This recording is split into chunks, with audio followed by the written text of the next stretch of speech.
Good morning. आज मैं body movement में हम मेनली तौर पे ह्यूमन स्केलेटन सिस्टम के बारे में जानेंगे। तो ह्यूमन स्केलेटन सिस्टम की अगर हम बात कर रहे हैं तो मैंने इसका इंडिविजुअल वीडियो मैंने शेयर कर दिया है, तो आप ह्यूमन स्केलेटन सिस्टम के बारे में जान सकते हैं।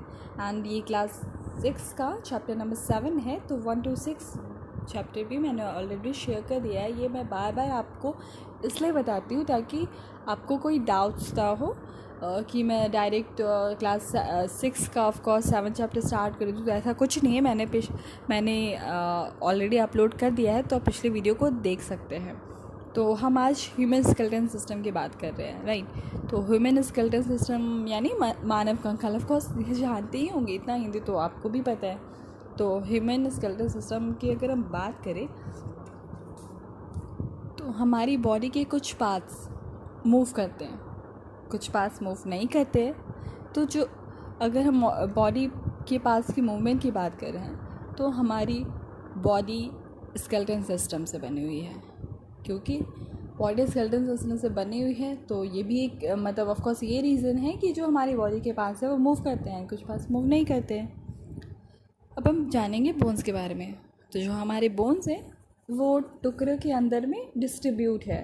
तो जहाँ हड्डियाँ जुड़ती हैं उन्हें हम जॉइंट कहते हैं, यानी संधि कहते हैं। वहीं अगर हम बात करें बॉडी के, अभी जस्ट मैंने आपसे ये कहा कि जो बॉडी के पार्ट्स है वो मूव करते हैं, कुछ मूव नहीं करते हैं। तो जो बॉडी के पार्ट्स के मूवमेंट के लिए दो चीज़ें जो ज़रूरी हैं वो है muscle and second is joint. वहीं अभी मैंने बताया बॉडी के मूवमेंट के बारे में, अब हम जानेंगे जॉइंट मैंने अभी जस्ट बताया कि जो बोन्स है वो मैं वापस बार बार रिपीट कर रही हूँ ताकि कोई कंफ्यूजन ना हो एंड ऑफ कोर्स कोई डाउट ना हो। तो जो हमारे बोन्स है वो टुकड़े के अंदर है डिस्ट्रीब्यूट, तो जहाँ हड्डियाँ जुड़ती हैं उन्हें हम जॉइंट कहते हैं। अब हम जॉइंट के 4 तरीके को जानेंगे।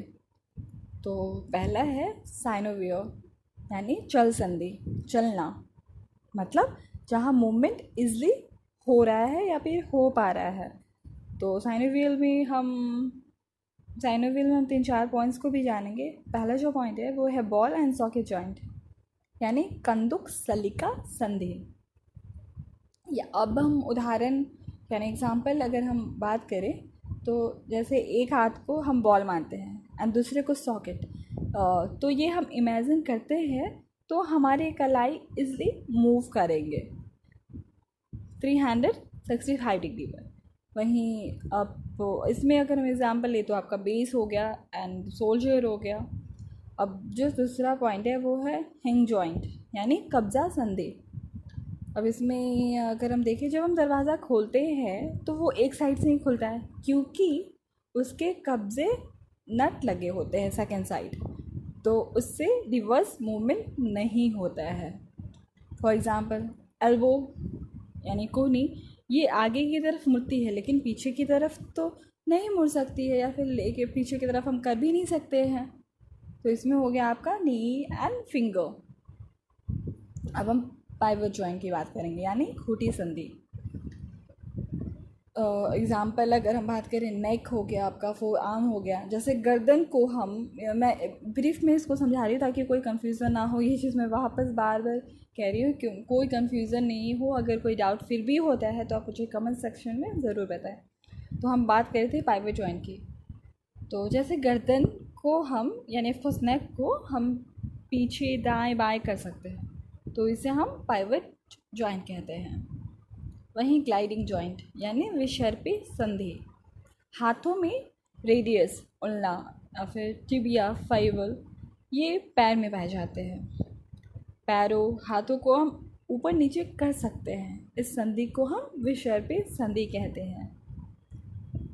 ये सारे पॉइंट्स आपके साइनोवियल यानी चल संधि के थे। एंड अब हम इम्परफेक्ट जॉइंट की बात करेंगे, यानी कैस्टिलेजिनियस।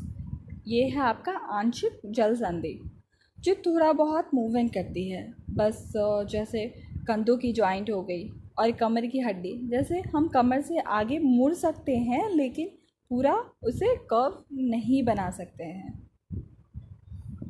अगर एग्जाम्पल की बात करें तो आपका रीढ़ का हड्डी यानी पेल्विक खेजल, तो रीढ़ की हड्डी आपका इम्परफेक्ट जॉइंट का एग्जाम्पल है। अब हम बात करेंगे फिक्स जॉइंट यानी अचल संधि।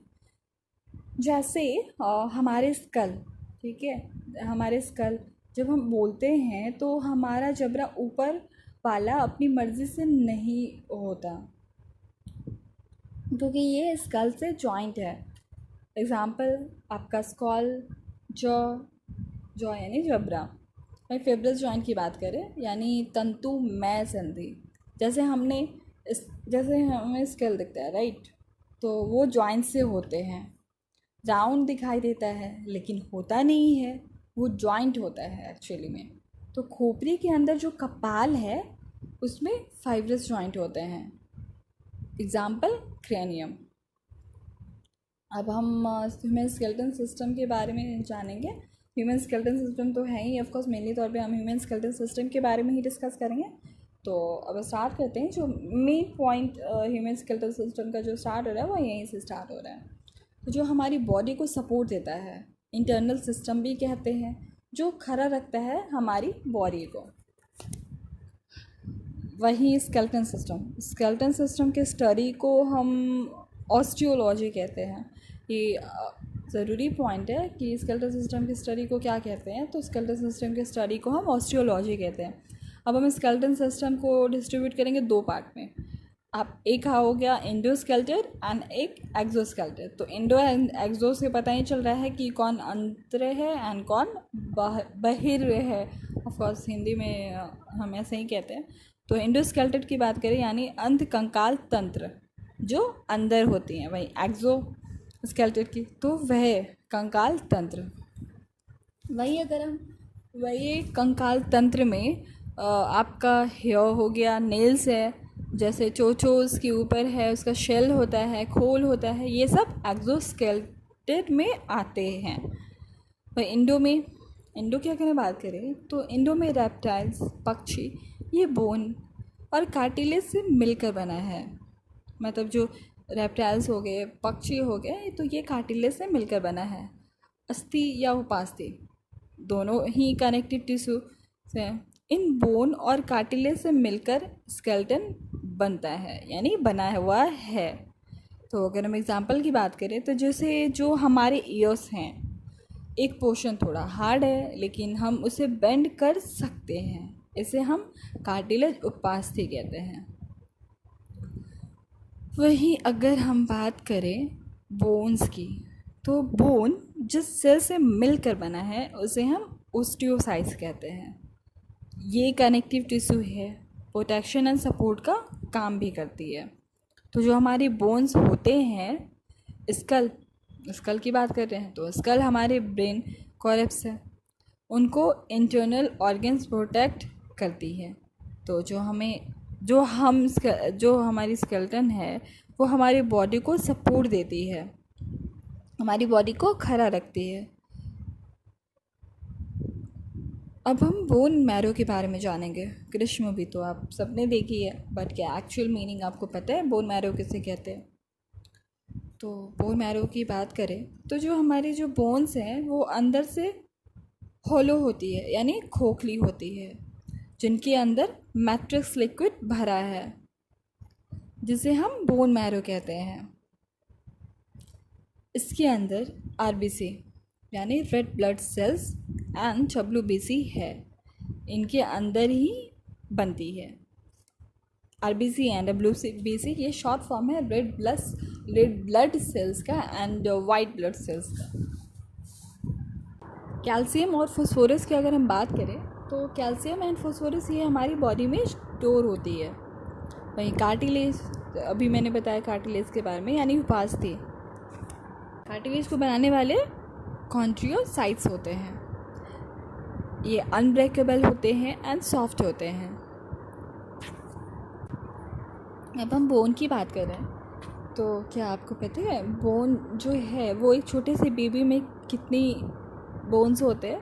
तो 300 प्लस होते हैं, जबकि एडल्ट की अगर हम बात करें तो 206 होते हैं। तो बेबीज़ में 300 प्लस बोन्स पाए जाते हैं। अब हम बात कर रहे हैं बोन्स की, तो बोन्स बच्चों में 300 प्लस क्यों होता है, एक छोटे से बेबी में, और एक अडल्ट में 206 क्यों? क्योंकि जो हमारी वर्टिकल कॉलम होते हैं वो बच्चों में कॉलम ज़्यादा होते हैं। बच्चे जैसे जैसे ग्रोथ करते हैं वो कॉलम आपस में मर्ज हो जाते हैं यानी मिल जाते हैं।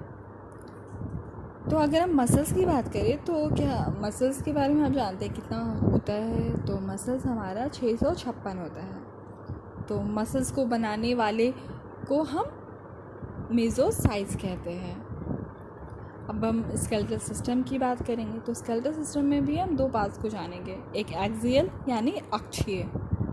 तो हम 206 बोन्स की बात कर रहे हैं, राइट? तो 206 बोन की बात कर रहे हैं तो हम एक्सियल की बात करते हैं।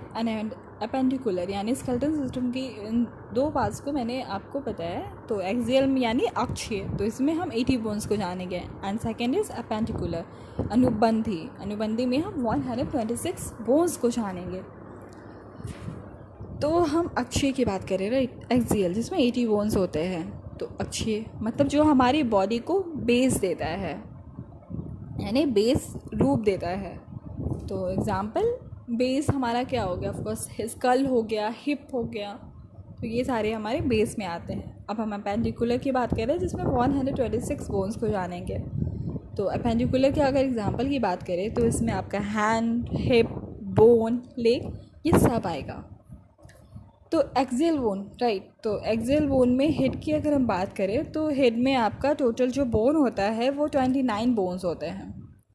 तो अगर हम पूरा स्कल का ले यानी हेड का अगर हम बात करें 29 बोन्स का, तो स्कल की बात करते हैं तो स्कल में आपका टोटल 22 हो जाएगा। एंड नेक की बात करें क्योंकि हम पूरे हेड की बात कर रहे हैं, राइट?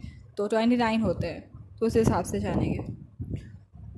तो नेक में आपका हो गया लेट मी नेक का जो बोन है वो आपका 1 हो गया। एंड ईयर तो आपका 6 हो गया, मतलब दोनों साइड है तो 6, 3 + 3 = 6। तो स्कल में जो कार्नी है यानी जो कपाल वाला पोर्शन है वो 8 होता है और जो फेस वाले बोन होते हैं वो 14 होंगे। अब हम बात कर रहे हैं वर्टिकल कॉलम। अब हम वर्टिकल कॉलम की बात करेंगे यानी रीढ़ की हड्डी है। तो इसमें हम वर्टिकल कॉलम में को हम काशीरुक दंड भी कहते हैं। तो चाइल्ड और एडल्ट दोनों की बात करेंगे तो जो चाइल्ड है उसमें 33 होते हैं एंड एडल्ट में 26। तो जो पहला कॉलम होता है यानी जो पहला वर्टिकल कॉलम होता है उसे हम एटलास कहते हैं। हाँ, एक चीज़ मैं बता दे रही हूँ, ये एक्सेल के पॉइंट्स मैं बता रही हूँ। जैसे भी मैंने हेड को, तो वो फर्स्ट पॉइंट था एंड सेकंड पॉइंट था वर्टिकल कॉलम। तो अब हम थर्ड पॉइंट को जानेंगे।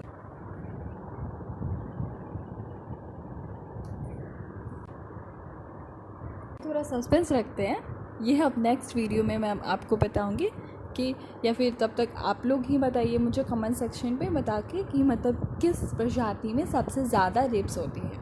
तो अब नेक्स्ट वीडियो में हम आगे के चैप्टर को शेयर करेंगे। तो थैंक यू, बाय बाय।